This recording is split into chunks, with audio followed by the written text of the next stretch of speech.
Blog Talk Radio.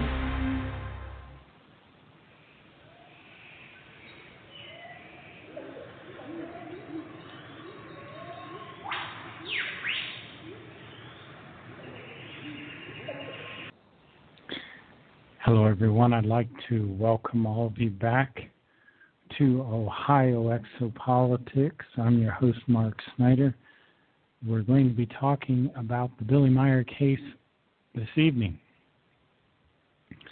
Billy Meyer is a one-armed farmer from Switzerland. He's in his late 70s. He lives in a tiny mountain village called Hinterschmidruti, which is about 52 minutes east of Zurich. It's in a beautiful area with thick green forests. He has a building there, which he calls the Sannyasi Silver Star Center. And this building is where a group called FIGU meets. FIGU is a group that translates and helps publish Billy's material. FIGU has branches throughout the world, and they're dedicated to bringing the information that Billy brings to the table to the public. And it's some of the most interesting information you'll ever come across. In my opinion, it's the greatest source of wisdom on the planet. Edward Albert Meyer started his extraterrestrial contacts when he was about 5 years old, when he was living in a place called Bulach, Switzerland, which is a municipality in Switzerland in the canton of Zurich. It's in northern Switzerland and belongs to something called the Glatt Valley. And as a young boy at about 3 a.m. one morning on a mild night in May in 1941, he went outside, crawled out a lower window, and looked up at a beautiful starry night. And he heard a voice in his head that said, "My life is made out of the love of creation." And a short time later, words formed on Billy's lips which said, "Since ancient times, you've lived among the stars." And Billy recognized who he was, and he recognized that he had a mission on the earth. And suddenly, impulses came from somewhere, and he realized that these impulses were coming from the storage banks of our universe. And he was filled with good memories, and he suddenly knew what space and time signify concerning the evolution of all human beings. And he recognized that the light which the stars emitted was a light in the visible spectrum, but there remained another kind of light, a true love, which remained invisible. Billy had a great epiphany that night in May, and shortly after that, he started to get these telepathic messages from this man named Svath. Now, Svath was an extraterrestrial human from a world called Era that was some 500 light years from the Earth. It's in a different space-time configuration than we live in, an older space-time configuration. And I'm going to read a brand new contact report that Michael Horn just published, and it comes from a man who translated this, was a guy named Matthew Deagle, who translated this from the original German. This is the 653rd contact that Billy has had, and this occurred on June of this year, 2016, at about 9:41. And Billy asks Ptah a question. He says, "But now I have another question. Whether you, Plejaren, previously had similar forms of government to those that exist on the earth?" And Ptah states, "That was in fact the case, as the ancient records recording a peaceful global world leadership among several Plejaren folks were not heeded, for which reason insurrections, wars, revolutions, and diverse forms of terrorism occurred.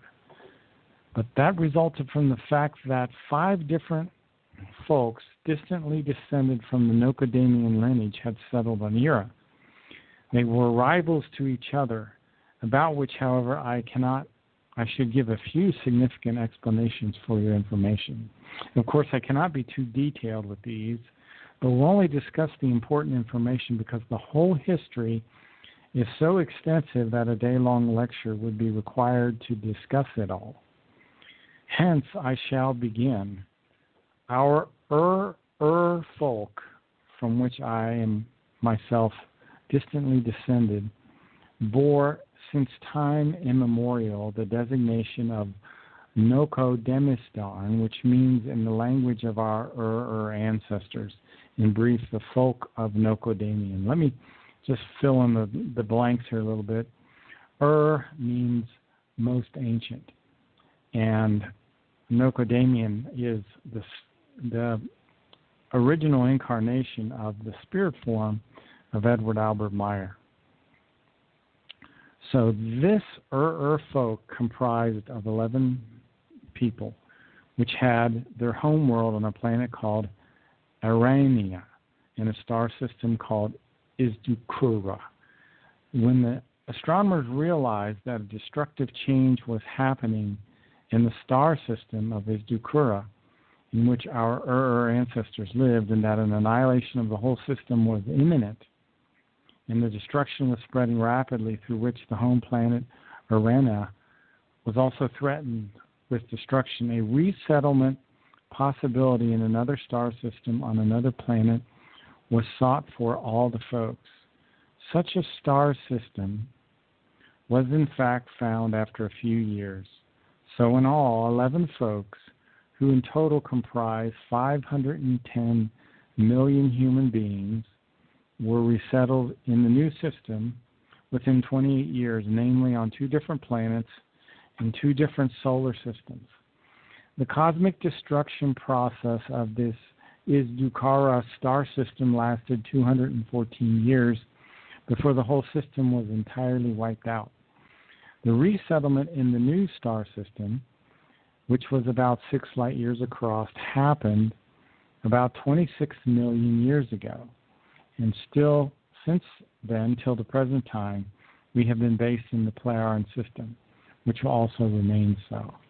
The resettlement occurred into 2 different solar systems on life-bearing planets in a large star system, the so-called open or loose star cluster. Already at the beginning of the colonization in the new star system, it was called Plejaren by our ancestors, namely in alteration of the name Plejara after the Ishwish presiding over the settlement. There was a female Ishwish or an Ishwish named Plejara who was one of the original women leaders of the Plejaren. Our ancestors chose this star system designation according to an old passed-down tradition that stated that the first folk that colonized a formerly uninhabited but now habitable planet in a new star system should take for the name of the star system the name of the Ishwish or Ishrish in charge of the action, borrowing from the home planet Arena. The new home planet was then named in abbreviated form Ira. From this lineage descended all the clans of my genealogy, who have undertaken since time immemorial to follow and spread the teaching of the prophets, namely the teaching that had its origin with the universal prophet Nocodamian. The ancient undertaking traced back to then, because, as our annals state, the most distant ancestors of my own lineage issued from the universal prophet Nocodamian. The mission on earth is also in the succession of undertaking, which has lasted up to this day, and in which also our early as well as our direct forebears were involved in recent millennia. At first, however, we did not know in regard to our present undertaking why it was that my father Svath took you into his tutelage and initiated you into the teaching of the prophets. For it was unknown to us that you are of importance to the Nocadamian mission. First, in the course of the years of our contacts with you, we did become aware, as we were advised of it by the High Council and by ancient records, what importance was to be attributed to your spirit form, and what importance it indeed has. What was known to us at that time consisted merely in that we had to concern ourselves with you, which fundamentally and primarily became the task of my father Svath. After him Askit, and after her Sannyase, Quetzal me to carry out this duty.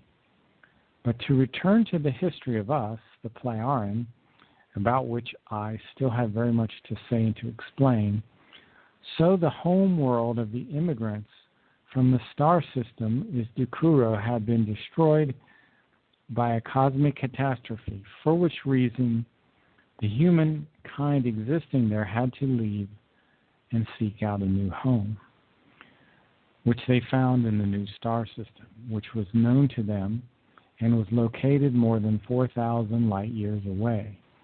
After which the colonization they named Plejaren, in which contained in the 6 light year encompassing star system about 563 system members.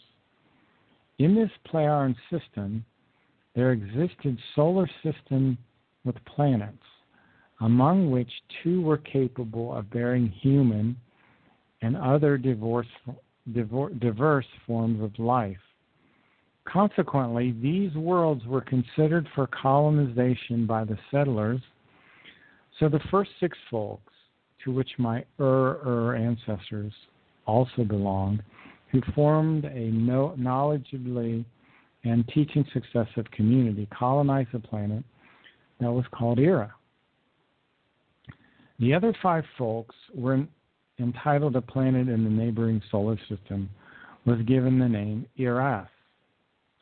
This planet, too, was naturally a planet capable of bearing life for human beings and for other life forms. So the settlers remained there from then on.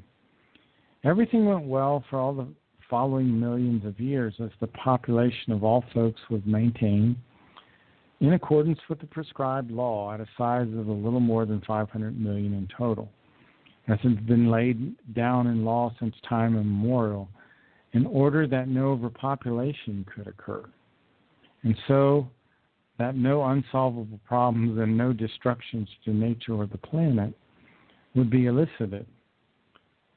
But then it came to pass, a little less than 112,300 years BC, by terrestrial Emmanuel-based reckoning, that a might-obsessed Ishwish and an Ishrish from 2 of the folks joined forces in an Assortung corresponding wise, who united their 2 folks and brought about a Gewalt rule by means of minions drilled in acts of Gewalt, and were able to enforce this against all resistance.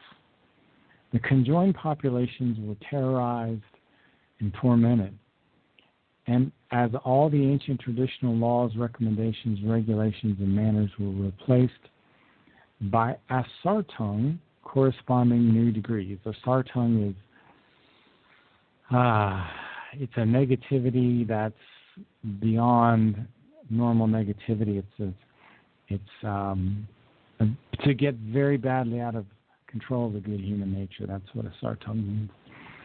And the 2 might-obsessed ones were placed in the position of a higher might. The process lasted more than 200 years and disabled the population in regard to their own powers of decision-making, as well as their intellect and rationality.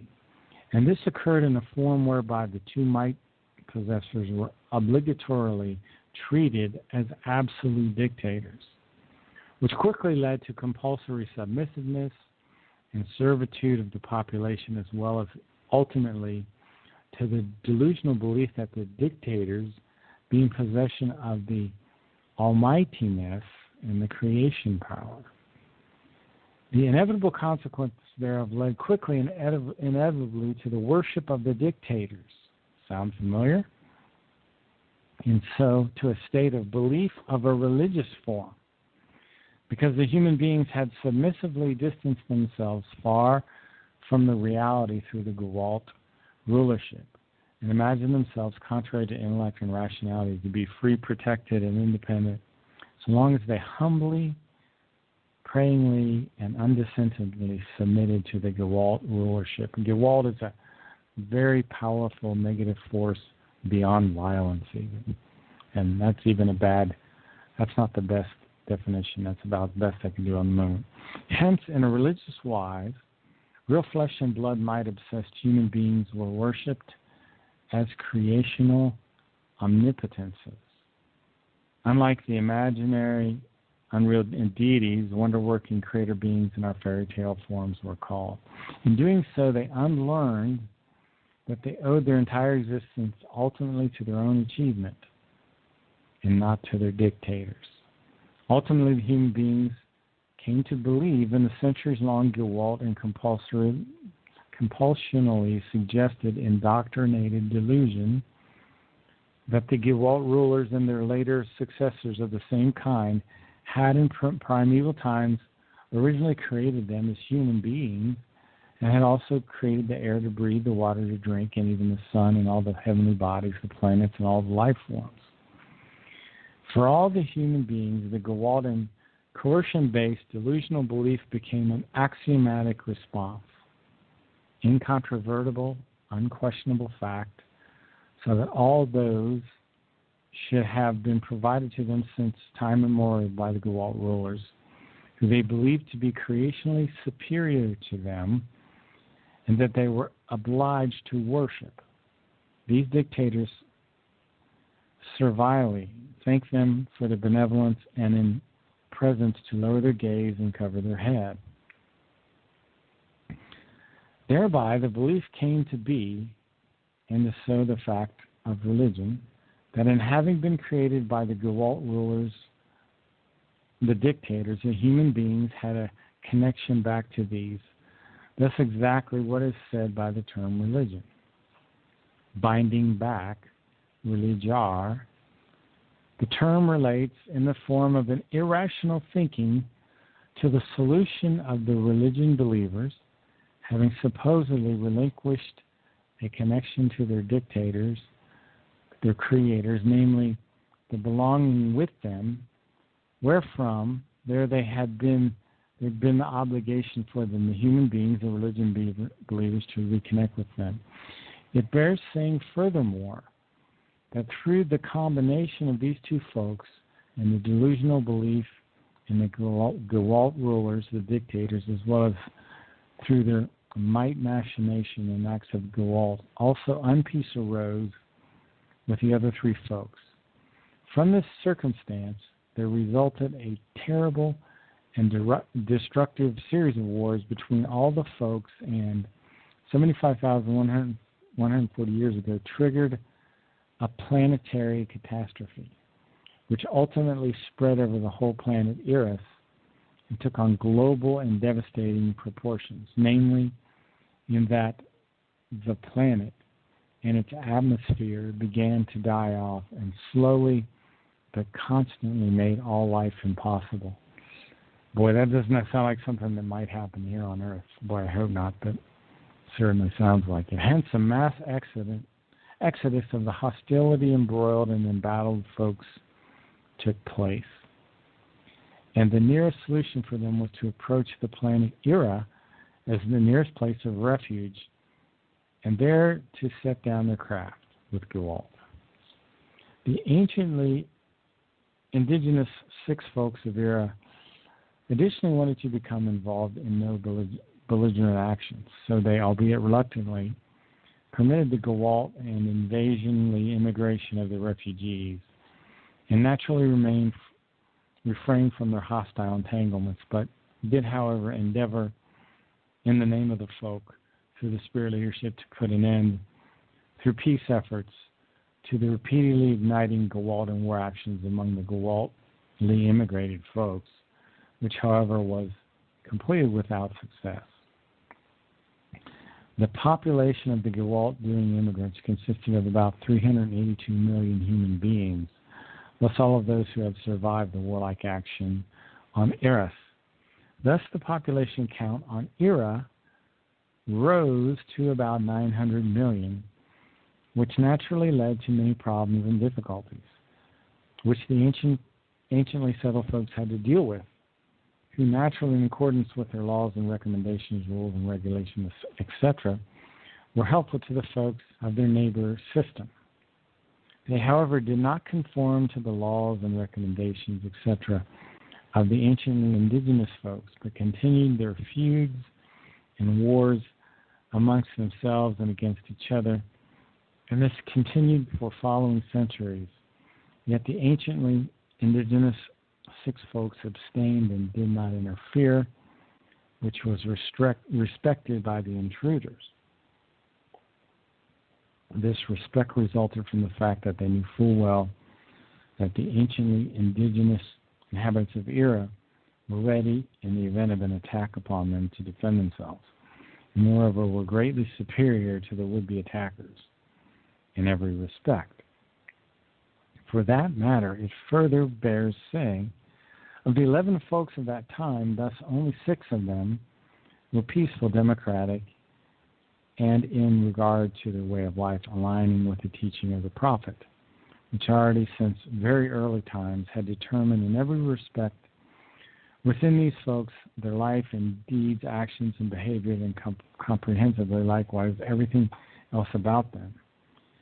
In the course of time, these 6 folks formed themselves on our planet Era together into a single folk, and this folk vested supreme authority in a 9-person spirit leadership, which had the office of conducting the affairs of the folk according to the democratically charactered folk will, which was unfailingly remain the case to this day and also will remain so indefinitely. The other 5 folks practice, as I previously explained, religious and higher human power-oriented belief forms for the sake of Gewalt rulers, dictators whom they worshipped in a religious wise as their creators. For our great folk was naturally irreconcilable with the reality and thus also did not correspond to the real truth. All of these 5 diverse higher power believing folks were mutually unpeaceful and even hostile to one another, as similarly the populations were peaceless and loveless as well as aggressive among themselves. Hence, also after their exodus from the unlivable home planet Eris, they continued as before repeatedly to carry out hostile actions against each other and disturb the peace of Era until ultimately 74,200 years ago, a global war took place in all those regions inhabited by the war-obsessed folks who were engaged in their mutual hostility. Toward our great folk, however, they respected our efforts for peace and so kept at rest toward us and abstained their offensive actions against us. Yet this was also, no doubt, ensured by our much higher technology in regard to defensive actions, for our folks were very superior to theirs. Insurrections, wars, revolutions, and terrorism were inevitable among these folks of the beliefly dictators because of the systems of government in operation over them, which were operated by the might-obsessed rulers. These ruled the folks in a gruesome way, similar to how has been done on earth since time immemorial, and this continues to be done. For this has been perpetuated in the present time. The whole of the undemocratic systems were on the one hand practiced in the form of monarchies, dictatorships, and other rulerships, as well as, however, through similar forms as other called, republics in the terrestrial sense. Not until a final 7-year war, extremely terrible and devastating global war, about 74,200 years ago by the mutually hostile folks that had fled from era to era did it become about at last after more than half of the human population of this hostility and brutal folks were reduced to the war action that the Irasens' minds changed for the better. So using many ideas, a political reformation and transformation process was pursued, which, however, took about 14,000 years and brought no success, but was always present and was newly undertaken from time to time. The remaining war folks of Eris engaged in rationality-wanting quarrels, were at odds with each other, and brought forward some objections and proposals that could not be implemented, so everything came to naught. They frequently imagined themselves to be disadvantaged, wanting special conditions, more rights, more might. So time and again the whole matter fell through, and the old forms of government were continued and validated. That led again and again to insurrections, actions of war, to revolutions and terrorism. Not until the individual spirit leaders of these quarreling warlike folks confederated into a spirit leadership and unitarily gave teachings to the war folks, where the Iranas stimulated to concern themselves deeply in rationality in the framework of the ancient traditional teaching of the ancient prophet and to learn it comprehensively. But the efforts for that fundamentally came from the spirit leadership of the anciently indigenous folks who intended to debut a whole planetary leadership if the warlike folks could ascend to it. Yet the teaching lasted farther about 3,000 years before the teaching was sufficiently accepted and integrated into the thought world of the quarreling folks that had fled to Era and had incessantly sowed discord there, that human beings began to cultivate, the human beings, nonetheless, time and time again, there were still aggressions and Asar tongues in regard to the insurrections, acts of war, and terrorism. And in general, the responsible motives for these were religious and related to the various extent belief communities still believing in the Gawalt rulers. Eventually, there came at last the point in time when, in cooperation with the indigenous spirit leadership, the spirit leadership of the hostile folks had also worked out a new form of state leadership, which was approved by all people according to the system of the old teaching of the prophet. Having at last grown weary of the insurrections, wars, revolutions, and terrorism, the countless dead and the destructions, ultimately of that about 382 million human beings of the Gawalt employingly immigrated hostile and embattled folks, more than half were killed by the global war, namely more than 217 million. And so there were only 165 million survivors. Okay, 165 million survivors from this war on Era. What we're getting here is the history of Era. Era is the home world of the Plejaren. And it sounds like they've had a lot of history of war and terrorism. Ultimately, this led to the situation that the rest of the hostile folks were actually willing to heed the drawn-up rules and proposals of the spirit leadership and to approve these. That did occur only with great effort, but such that rapid progress was made, and the human beings have been the devotees of the higher powers disengaged themselves from their delusional belief. And there was this delusional religion on Era in ancient times they worshipped their dictators. Same kind of thing we've seen on Earth. But they broke free from that and assimilated into the democracy of the indigenous Irans, and also unanimously into the rules and laws of the planetary spirit leaders who had been appointed by the great folk as the supreme planetary spirit leadership, yet they were also likewise the spirit leadership responsible for each country. Thus, for the entire planet, and also for all the previously hostile, now, however, semi-peaceful countries, states, the planetary unanimous leadership form of the spirit leadership could be implemented. Consequently, all extant, formerly hostile, and Gewalt-usingly immigrated folks of all the countries were, in the course of the following 5,000 years, further given teachings by the spirit leadership in accordance with the teaching of the prophet and led into peaceful time. And since, through the Gewaltly migration of the former warlike folks from the planet Eris, the population of Era increased by 382 million human beings, of which ultimately only about 165 million remained following their global war. And therefore, the prescribed norm of a few more than 500 million human beings had been greatly exceeded. Naturally, the population of Era surpassed the established quantity.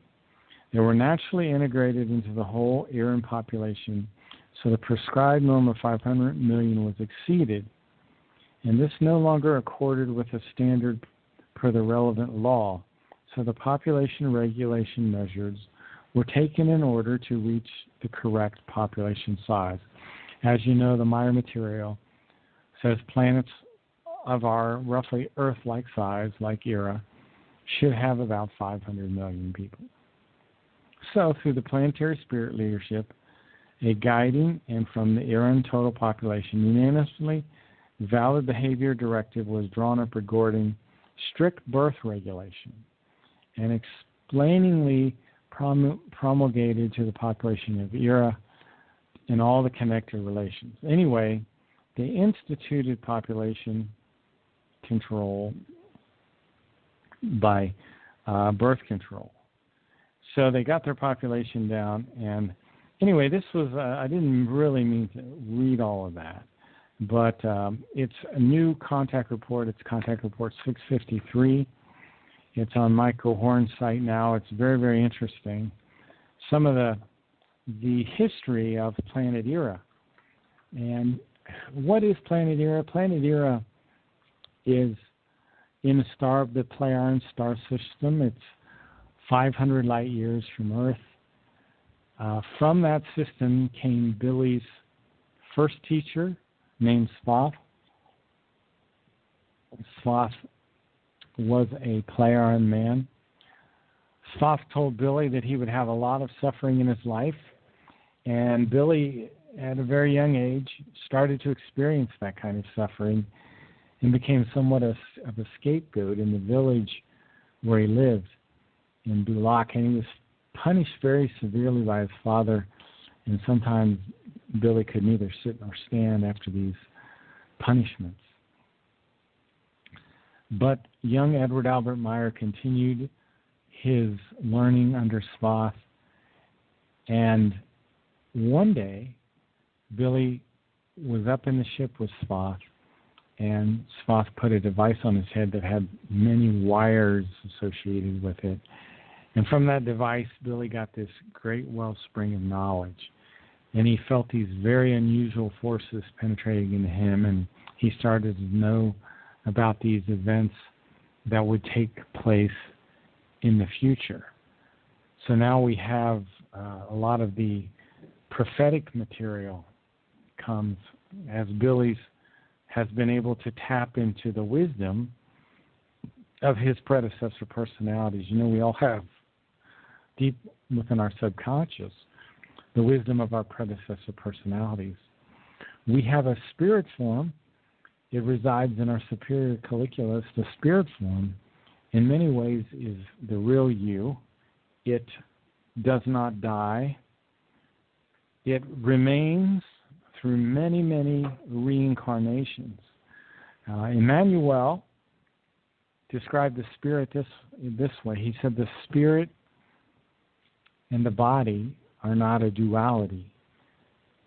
The body comes from the spirit. It's a different form and matter, but the body comes from the spirit. They are one. In chapter 34, there's an interesting teaching about creation that Emmanuel discusses. And he says, It appears perfect, creation appears perfect by human comprehension, but this is not so.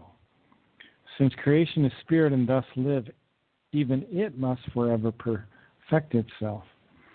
And the way that the creation, the universal conscious, perfects itself is through reincarnating human spirits. And human spirits start out very unknowing. And persons may consider this unknowing spirit as stupid. And they say that the individual is confused.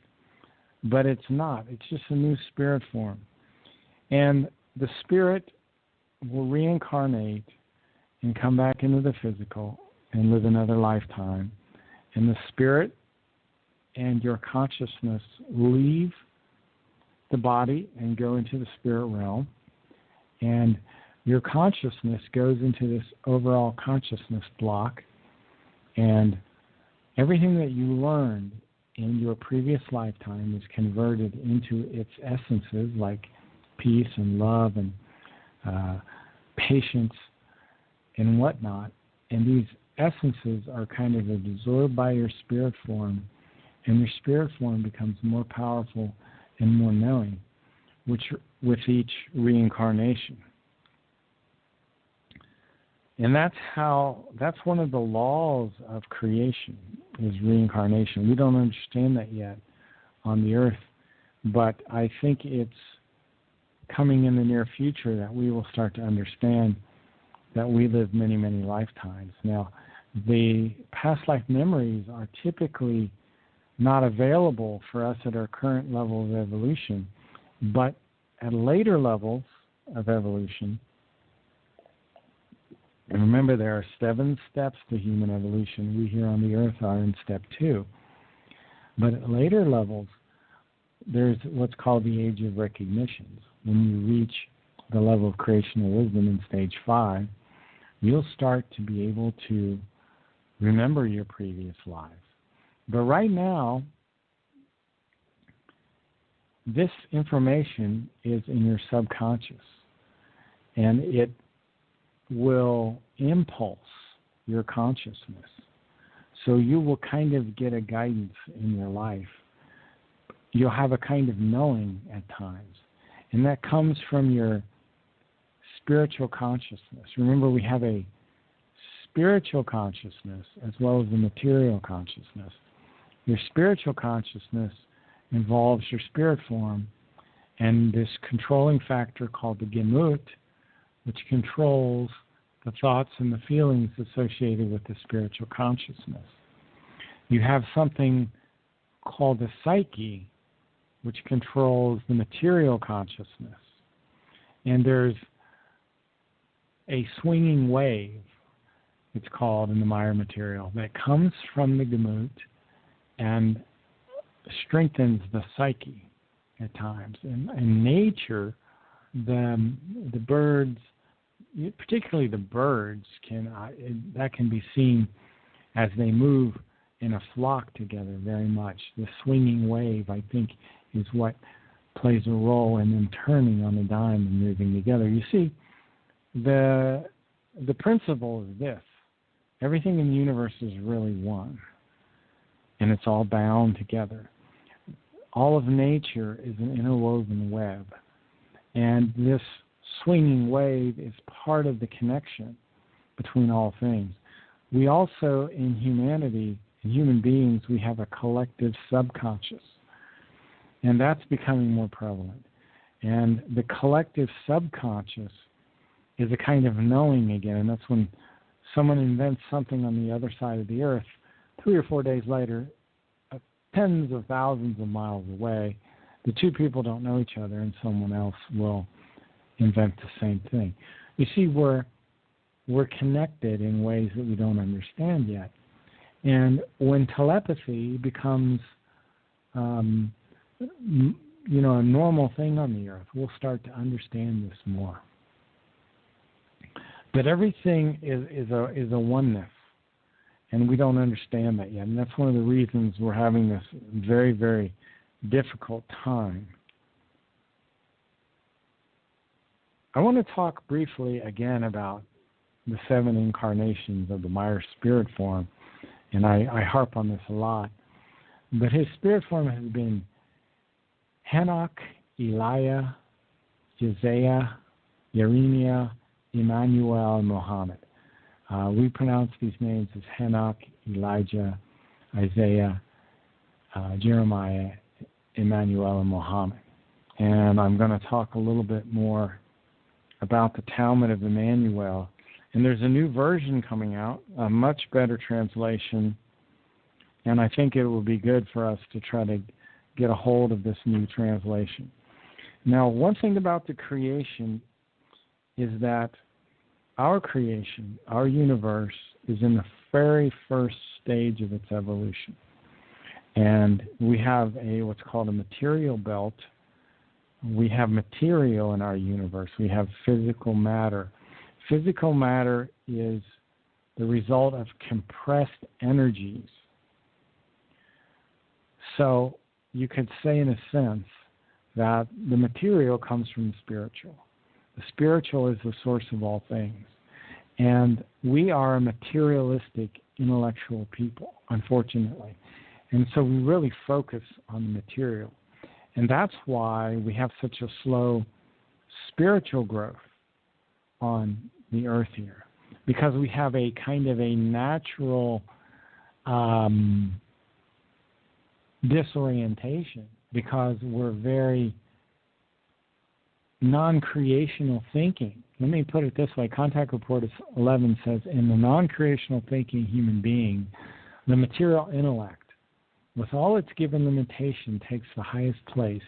So we take the material intellect as the highest thing. So we're constantly focused on the material. And thereby, we have a tremendously slow development of the spirit and the consciousness because of that. That's why earlier I brought out that verse, and I've been harping on it a lot, where Emmanuel said,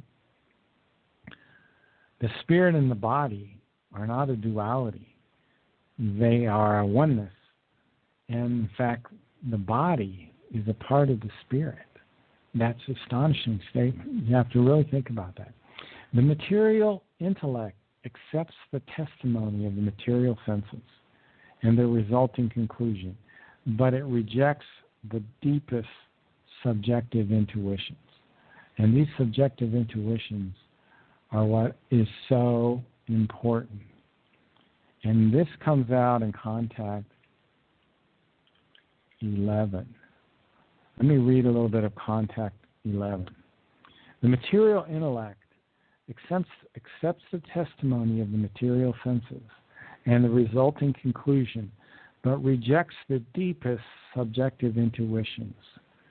Deep insight reveals to the human being the knowledge that there is something more in him than what his usual consciousness mediates to him. Something that is the source of all thoughts, perceptions, and feelings, and a finer consciousness-related and spiritual presence, which always leaves him unsatisfied with merely material efforts. The doctrine that the usual material state of the human being is not the real and final stage of life. Let me repeat that. The usual material state of the human being is not the real and final stage of life. So when we go up these 7 evolutionary steps, we go from the material back into the spiritual. So we're moving back into the spiritual state. That he has a deeper, more penetrating life in life itself, a true self, an immortal spirit, a light that can never be extinguished by anything. Now, the immortal spirit is just that. It never dies. Your spirit form is the real you. It will live through about 40 to 50 million, 60 million material lives, And then you will move into a half material, half physical state, which will last millions and millions, tens of millions of years in that state. And then your spirit form will eventually move into a completely spiritual state. The fact that we have an immortal spirit has occupied the thinkers of all times and all universes across all great times and over again. All great thinkers of all universes raise the unanimous demand over and over again to become acquainted with the real self, the life of life itself. The life of life itself is the spirit form. While the bodily organism changes each moment and the thoughts surge up like gusts of wind and disappear again, the real spiritual self is never lost. This is Contact Report 11. This is Semyase talking, I believe. It permeates absolutely everything, even though it is fundamentally different from everything. For its form is purely spiritual. It is the basic source of all perceptions of identity through countless transformations. It takes up in any manner and form all things into itself, and yet always remains itself, unchangeable and in the eternal symmetry of its own size. So I think revisiting Contact Report 11 would be a wonderful thing to do in the near future. This was one of those contact reports that when I was first reading, I knew I wasn't getting it. I knew there was something really important here and that I just wasn't completely wrapping my mind around. In any case, let me get back to the Talmud of Emmanuel. And there's some really deep stuff here too. Bear with me a little bit. One of the things that the Meyer material talks about is something called the absolute absolutum. I guess the absolute absolutum was the original universe. You know, the Meyer material, and this is hard to wrap your mind around, but the Meyer material says there are millions of universes. We know of our sister universe, the Tao universe, which was created 46 trillion years ago. And we know the Timmers live there. We know Asket is from there. We know it's very similar to our universe. Stars are a little closer together, but it's very similar. But there are millions and millions of universes. And each universe evolves into a different form. There are 10 to the 49th power steps of evolution that a universe goes through.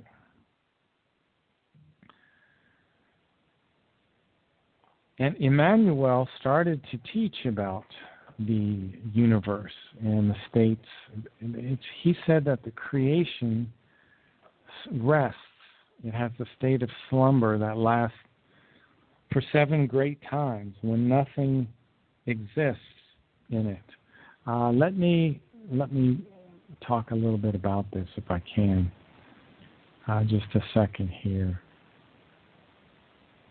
There is a material belt. There are 7 belts in our universe. And there is an expansion phase and a contraction phase that our universe goes through. At the end of the contraction phase, we go into the universe goes completely dormant again.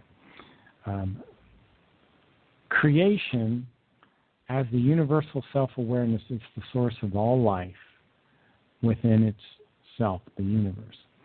The universe has 10 to the 49th power number of evolutionary steps. And I think right now there is 10 to the 49th power number of universes. Now, Billy has talked about this. There's an interview from 1988 where Billy talks about the absolute a bit, which is extremely interesting. We'll get back to that another day. I want to continue with where I was going. In any sense, Emmanuel, a person says that person may believe that everything is two or three, but this is not so because everything is one. Whatever people believe to be two or three is actually one. So they should make everything that is two or three into one. Since the spirit in a person is a part of creation, it is one with creation. Consequently, it is not two. And the body, as I was saying earlier, the body is a part of the spirit in a different form and matter. It is therefore one with the spirit, consequently not two. And the teaching states that there is a unity and not in any way form a duality or a trinity. And again, the Meyer material again talks about the whole idea of the Trinity is a misunderstanding, something that is from religion. I want to step forward to, and this is chapter 36 of the Talmud of Emmanuel. And Emmanuel is traveling in this caravan, and he says to the people following him, he says, human beings should look up to the stars for majestic peace and grandeur rule there, as though by immutable law and order the infinite and everlasting changes take place there, over days, months, years, centuries, millennia, millions of years. And he also said that human beings should look downward on the earth, for there as well there is creational activity, endless becoming and passing away of life and existence. Greatness, excellence, and beauty rule harmoniously where nature is left to itself. Now this is again Emmanuel saying that greatness, excellence, and beauty rule harmoniously when nature is left to itself. The problem in the earth right now is we have such a massive population. Our population is destroying the forests. The forests are the moderators of the weather. So now our weather is becoming more and more intense all the time. But we have to get back in balance with nature. And in order to do that, we're going to have to get our population under control. It says one of Billy's great teachings is Love Teaching Letter number 27. Page 296, it says the love of creation is everywhere, because without it, nothing at all would be able to exist. The individual should therefore be aware that he exists only through the love of creation, and that he carries this love also within himself. And what I continually quote is, all of nature in its indescribable splendor is nothing but the love of creation, which is expressed visibly. So this radiating love of creation that you can sense when your observation gets honed enough, you will be able to sense the radiating love of creation. It's called Empfinden in the German, and that is a fine, sensitive feeling. And when you start to get that fine, sensitive feeling, when you start to focus on nature, when you open up, you will see that the laws of nature are so wonderfully arranged that people everywhere come up against its radiating love. In fact, love is the purpose for our existence. Nothing would exist that does exist if it were not for love. Love is the highest principle in all of creation. Every tiny plant, every tiny animal fulfills its purpose in love. All life is in the absolute perfection that it should be through the love of creation. Now, human beings are different. Human beings, we have the free will. We can go outside the plan of nature. Now, nature is not perfect. The creation is not perfect. You can see that if you start to study the creation. Animals have to kill each other to stay alive. In my opinion, that is an evidence of the imperfection of creation. And remember, The universal consciousness is not the religious perfect God, because creation is evolving. And creation, in fact, the universal consciousness doesn't even have what we think of as a personality. It's neither good nor evil. It radiates love like the sun radiates light and heat. It doesn't personally love you. And you can start to see another of the imperfections of creation I see is that the fact that humans are left to be in charge. We can and will destroy our planet if we don't straighten up. And we just read about a case where one of the planets in the system of Era was destroyed by the humanity on this planet. And that's where we're heading.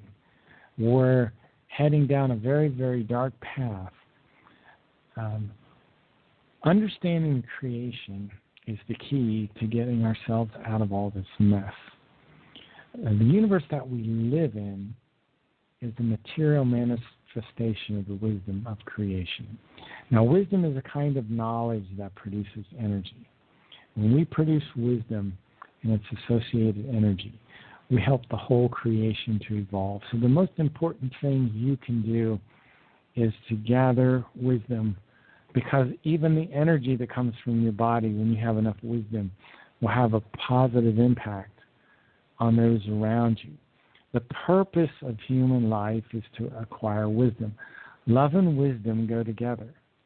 So if you find a person with wisdom, they'll have love.